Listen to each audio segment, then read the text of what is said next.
പ്രവാസി മലയാളികൾ അവധിക്ക് നാട്ടിലെത്തുമ്പോൾ 5 ദിവസത്തിനുള്ളിൽ ഡ്രൈവിംഗ് ടെസ്റ്റ് ഡേറ്റ് നൽകുമെന്ന് ഗതാഗത മന്ത്രി കെ.ബി. ഗണേഷ് കുമാർ. ബഹ്റൈൻ കേരളീയ സമാജത്തിലെ ഓണാഘോഷത്തിൽ പങ്കെടുക്കാൻ ബഹ്റൈനിലെത്തിയപ്പോഴാണ് ഗതാഗത മന്ത്രി ഈ പ്രഖ്യാപനം നടത്തിയത്. നേരത്തെ അവധിക്കായി നാട്ടിലെത്തുന്ന പ്രവാസികൾക്ക് ഡ്രൈവിംഗ് ലൈസൻസിനുള്ള ടെസ്റ്റ് തീയതി ലഭിക്കാൻ അനുഭവിക്കുന്ന പ്രയാസം ചൂണ്ടിക്കാണിച്ച് മന്ത്രിക്ക് നിവേദനം സമർപ്പിച്ചിരുന്നു. കാസർഗോഡ് ജില്ലാ പ്രവാസി അസോസിയേഷൻ പ്രസിഡന്റും ബഹ്റൈൻ കേരളീയ സമാജം കോർ കമ്മിറ്റി അംഗവുമായ രാജേഷ് കോടത്താണ് നിവേദനം നൽകിയത്. നിവേദനം ലഭിച്ച അതേ വേദിയിൽ തന്നെയാണ് മന്ത്രി കെ.ബി. ഗണേഷ് കുമാർ തീർപ്പ് കൽപ്പിച്ചത്. മന്ത്രിയുടെ പ്രഖ്യാപനത്തെ കയ്യടികളോടെയാണ് സദസ്സ് സ്വീകരിച്ചത്.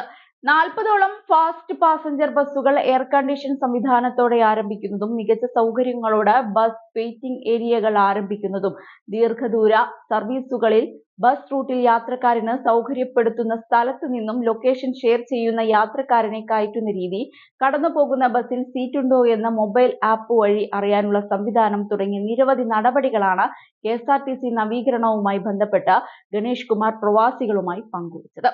അതേസമയം നിലവിൽ ലൈസൻസിനായി പ്രവാസികൾ നാട്ടിലെത്തുമ്പോൾ ഒരുപാട് ബുദ്ധിമുട്ട് അനുഭവിക്കുന്നുണ്ട്. അതാണ് മന്ത്രിക്ക് മുന്നിൽ ഉന്നയിക്കപ്പെട്ടത്.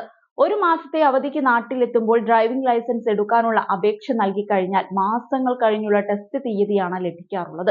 ഇതുകാരണം പ്രവാസികൾക്ക് ടെസ്റ്റിന്റെ ഭാഗമാകാൻ സാധിക്കാറില്ല. ഇത്രയും സമയത്തിനുള്ളിൽ പ്രവാസികൾ അവധി കഴിഞ്ഞ് മടങ്ങിപ്പോയിട്ടുണ്ടാകും.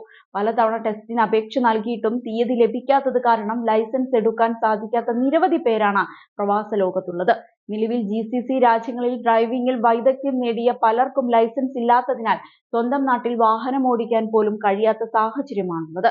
ടെസ്റ്റ് വേഗത്തിലാകുന്നതോടെ ഇതിന് പരിഹാരമാകും. അതേസമയം ലോകത്തിലെ തന്നെ ഏറ്റവും വലുതും നീണ്ടു നിൽക്കുന്നതുമായ ഓണാഘോഷം സംഘടിപ്പിച്ച ബഹ്റൈൻ കേരളീയ സമാജത്തെ മന്ത്രി അഭിനന്ദിച്ചു.